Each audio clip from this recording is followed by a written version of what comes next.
Now, let's put this together. Now, this is no ordinary mac and cheese. This is pulled pork mac and cheese. So we're going to start by taking some cow juice and mix it in some flour, and has a little bit of seasoning in there. And we'll just work it down with a whisk, right?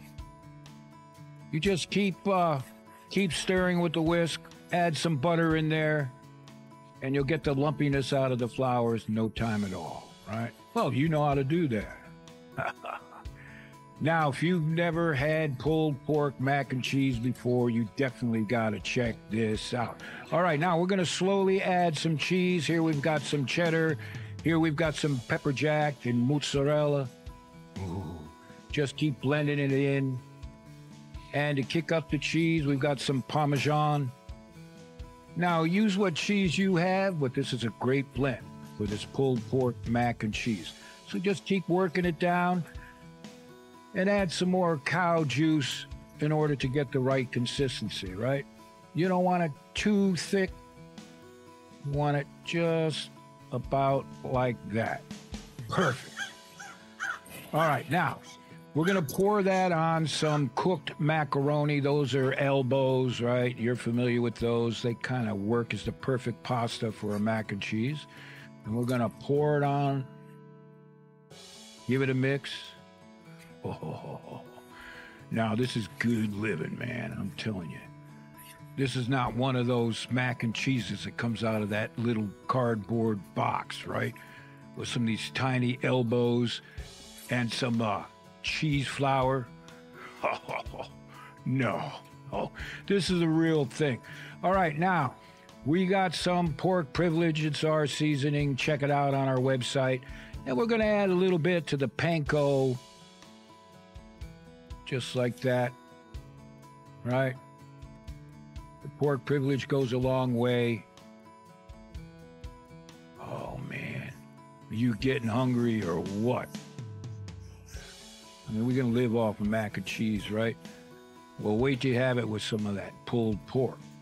All right, now, we're going to bake this, of course. That's what you do with the mac and cheese, unless you do one of those instant on the stovetop type, and I don't know what that's about. But anyway, so we're going to oil the bottom of this pan a little bit. We're using a cast iron pan, and we're going to layer, right? And we're going to start out with a layer of pulled pork. Now, we often have some pulled pork left over, and we're doing a big barbecue. So this is a great way to use that leftover pulled pork, if there is any. So we add the pulled pork layer first. Then we take some of that macaroni and cheese, spread it on. We're creating what they call layers of flavor, right? So when you get into this later, woo, every bite is awesome. Now, layer on some more of that pulled pork. Now, you could do the traditional pulled pork, right? Low and slow, 6, 8, 10 hours in a Boston butt or whatever. Or you can use a fancy-ass trick like maybe pressure cooking or doing a 3-hour smoke and then take it to a pressure cooker. There's a lot of ways to do pulled pork. A lot of it on the market is fake, but this is the real thing, right? So again, we got a layer of pulled pork, and on goes some more of that mac and cheese. Oh, Lord have mercy. Man. Are you kidding me?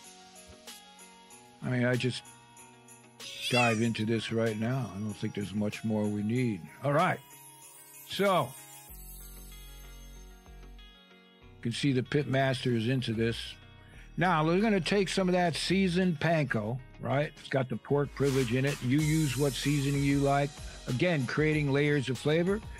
And this is kind of non-traditional, but boy, this works. We're going to take some cooked ham.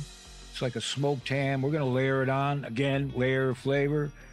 Take some more cheese, whatever blend you got. Hell, you know how to make mac and cheese, right? Now, we're going to take some of that panko, add some more. This will brown it. Make it look real pretty when this dish is done. Oh, Martha, you're missing this one, man. Perfect. A little more cheese. You can set this up the way you want. Whatever you end up with, your friends, family are going to love it. All right. Guard dog on duty while we're cooking. We're going to cook it about 375 to 400 degrees indirect on your charcoal grill. This adds a ton of flavor. And in the miracle of time, this pulled pork mac and cheese is done. Take a look at that.